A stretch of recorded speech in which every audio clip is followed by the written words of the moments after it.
Hey critics, and welcome back to the Critic Chronicles YouTube channel where you get commentary reviews and tabloid news. I'm your host, Patricia Hartley. Be sure to like this video, subscribe to this channel, and hit that notification bell so you never miss an upload.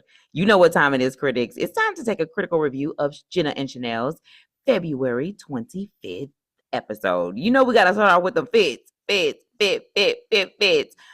outfits today was actually pretty nice. Jenna, she was wearing what looks like a olive green sort of a trouser pant with like a wide style waist, and then also a brown button up sweater, or maybe it was a cardigan with like a white flower design on one side of the sweater, and of course a nude pump, because ain't nothing cuter than like a nude pump, right? To finish off the outfit. And now I would say Sheinelle was giving like a little shoulder today. Okay, she wore like a long sleeve sweater style dress with like a cinched waist. Come on, cinch that waist in, and some black stiletto boots though. Okay, stilettos, pumps in the club. Okay, yes.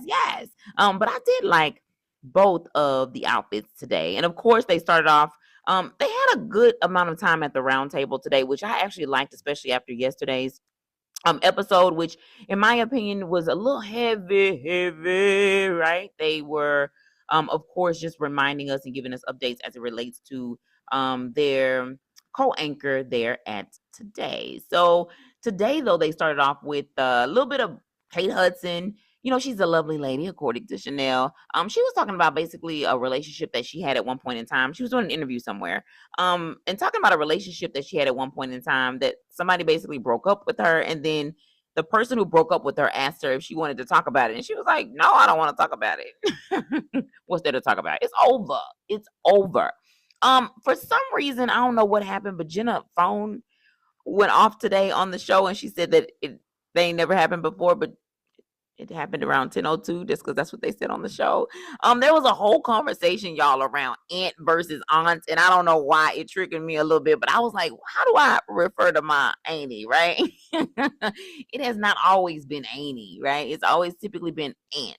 But Sheinelle made a good point. She said that ants crawl, but I'm with you, Jenna, for the most part. I say Aunt Kathy, like not Aunt Kathy. In fact, I say Aunt Cat. That's what I used to really say that when I was a kid growing up. Shout out to my Aunt Cat, though. Hey, Aunt Cat. I'm sorry I had to use it as an example, girl, but I had to.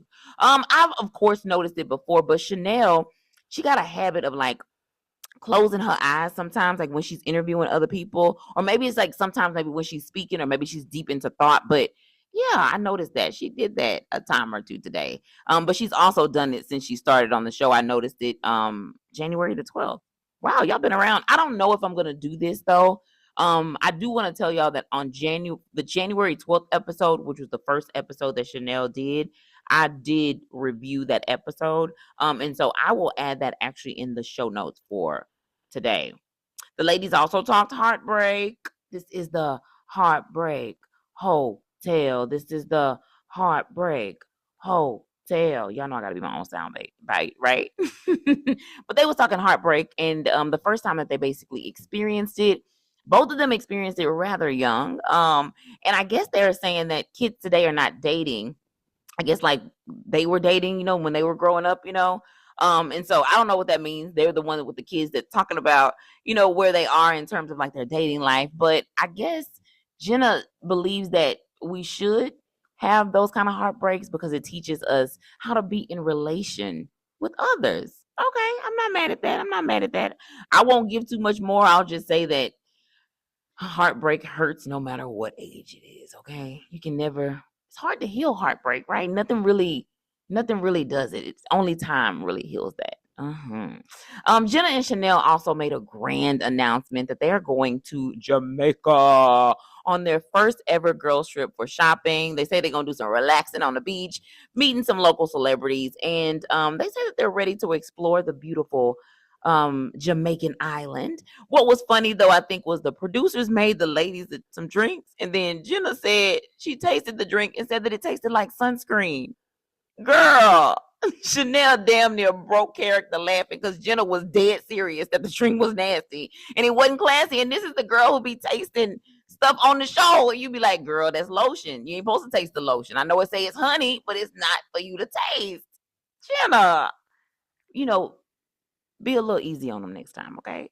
The ladies are also bringing along a lucky fan on this trip, and their guests will stay 5 days and 4 nights at the all-inclusive adults-only Sandals Dunes River Resorts in Ocho Rios, sponsored by Jamaica Tourist Board and Sandals Resorts. I don't know when I read that, it made me think of, on those game shows when you like win a trip or a prize. It made me think of that for some reason, but more of like the Wheel of Fortune way. I don't know. That probably don't make sense. It didn't even make sense in my head. And now that I'm explaining it, I shouldn't have. But let's get back to the show. The ladies were back with the girl code segment, and this time they were helping a coworker who was crushing on the same man. And y'all, Jenna believes that I guess one of the friends missed the window. One of the friends basically wanted another friend to hook her up with a guy at work, but the friend didn't confess and say, hey, I also like that guy as well. Now, Sheinelle believes that both ladies should just shoot their shot and may the best one win. And where I am in life right now, I say go for the Sheinelle route, okay?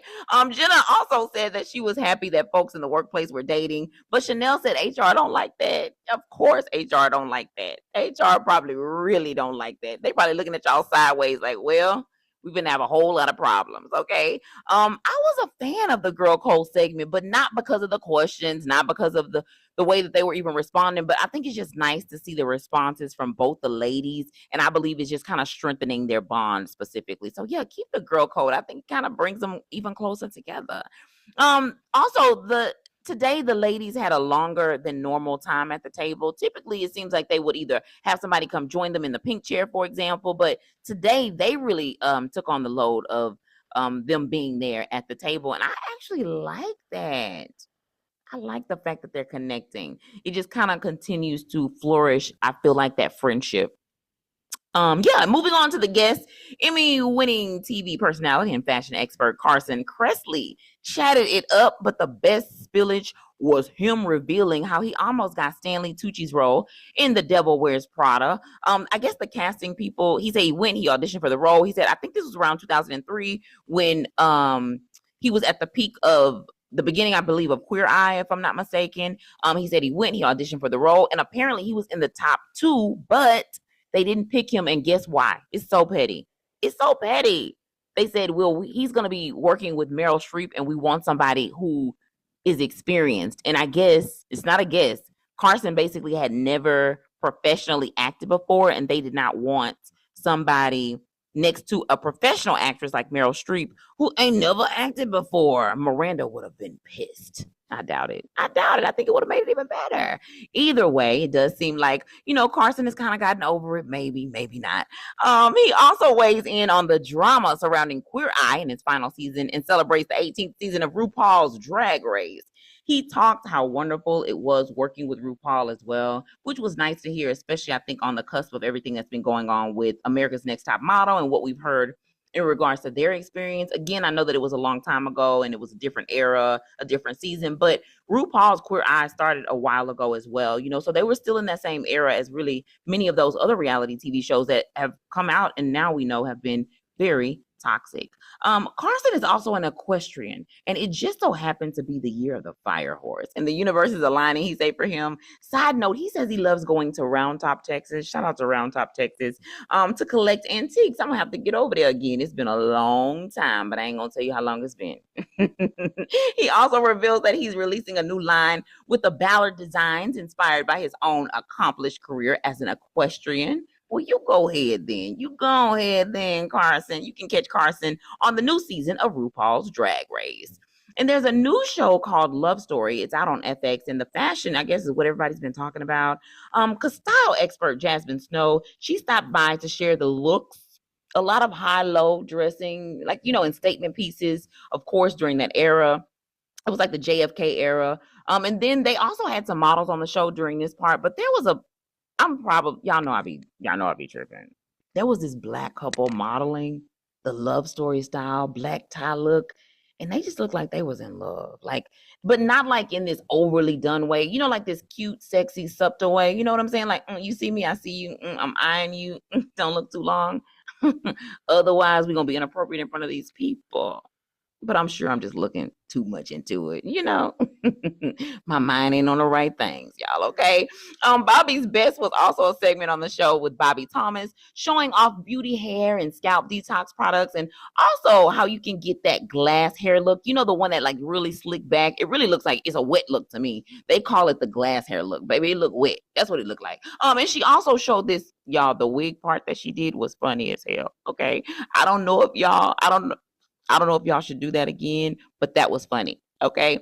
There was like this wig, like this, it wasn't even a wig. It was like a hair piece, basically. And I think they call it a velour topper for the hair. And she was putting it on as like an example, I guess, to kind of show us. And by she, I mean like Bobby Thomas.